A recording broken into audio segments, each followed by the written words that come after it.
Welcome to Marriage Matters. My name is Rabbi Schonbuch. I'm a licensed marriage and family therapist based here in New York and around the world via Skype. Each week we try to answer your questions that come from readers all around the world that want to learn more about marriage, about relationships, and family therapy. This next letter comes from a reader who made Aliyah. She now lives in Israel. She's married with children. She's having a difficult marriage, had tried therapy once or twice, but to no avail, and she wants to know what she should do next. Dear Rabbi Schonbuch, I currently live in Israel with my husband and 6 children. We are married for almost 11 years now. We've had a lot of ups and downs, but since we met Aliyah 5 years ago, our marriage has been deteriorating. Our status right now is that we are together for the kids. My husband does not want to seek help anymore, and I'm willing to keep trying because I long for a good and healthy relationship. We have gone for professional help once, for very short, but my husband was not ready to invest. What do you suggest I do? Please help. Dear viewer, I'm so sorry to hear that you've been going through a hard time. I could just imagine how much energy you put into making Aliyah, going to live in Eretz Yisrael, but still having a hard time in your relationship with your husband. Some of the points that you mentioned, I'd like to explore with you. Number one is it possible that the therapist that you saw wasn't the right therapist? You mentioned in your letter that your husband only went to that therapist perhaps one time.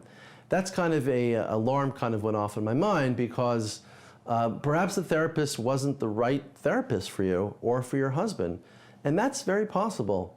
It's kind of like a shidduch. You know, just because you set up in a shidduch doesn't mean it necessarily works. Sometimes you have to go in several shidduchim before you find your b'sheret, your zivug. So I would suggest, first of all, that you do some research and look for another therapist. Now, this is a bit tricky. You know the expression, 3 strikes, you're out. So I wouldn't want you to go to just another therapist and make a big mistake. Rather, I would suggest that you go yourself the first time. Explain the situation to the therapist and see if it's the right match. Try to figure out the person's presentation, their emotions, their mannerisms, your level of comfort, his or her level of understanding of relationships in your marriage. And I think after 1 or maybe 2 sessions, you'll begin to see if this is the right person for you. And I've seen it so many times over so many years. A couple could go to an even good marriage therapist, but for some reason, it's not exactly the right match. Also, it depends on the gender of the therapist. Some people need to see a woman therapist, and some people need to see a male therapist. It all depends on various different psychodynamics, which are too difficult to enumerate tonight.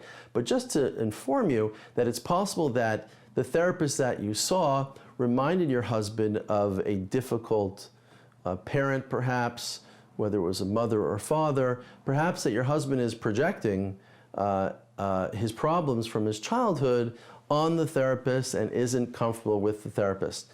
So I would not give up hope. What's really important here is to continue the therapy.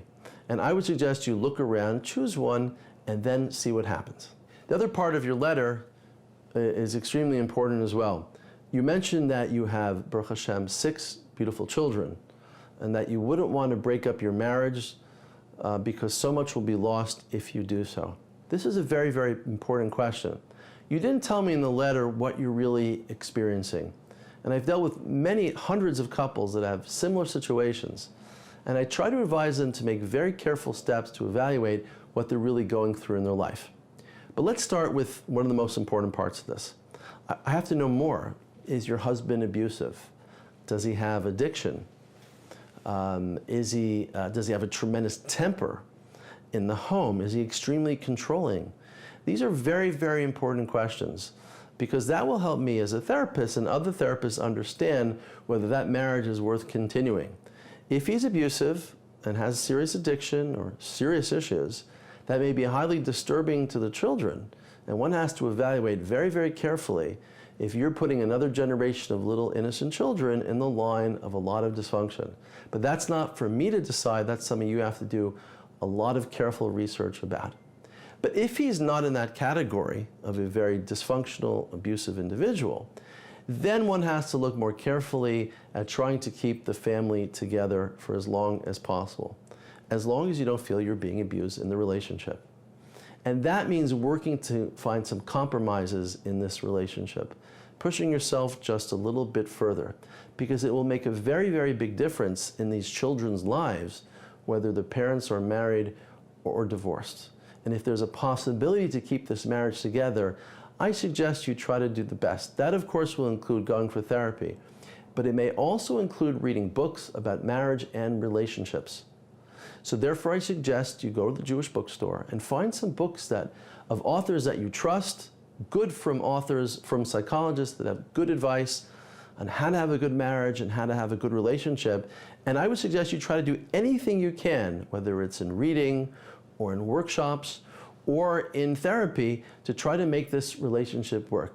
That may mean improving your communication skills with one another. It may also mean spending more quality time with your spouse and taking some small vacations from your children, if that's financially possible. It may also mean going out a little more frequently.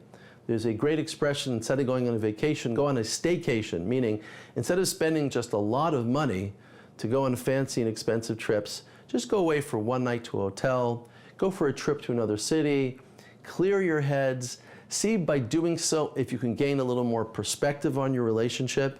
I find sometimes just sending people away for a little bit of a time and having fun together does wonders for the relationship. And then when you go back into the home, a person has a new, fresh attitude, is able to look at things from a different perspective, and I'm hoping this may help your relationship as well. And the other thing you mentioned was that your marriage had deteriorated since you made Aliyah.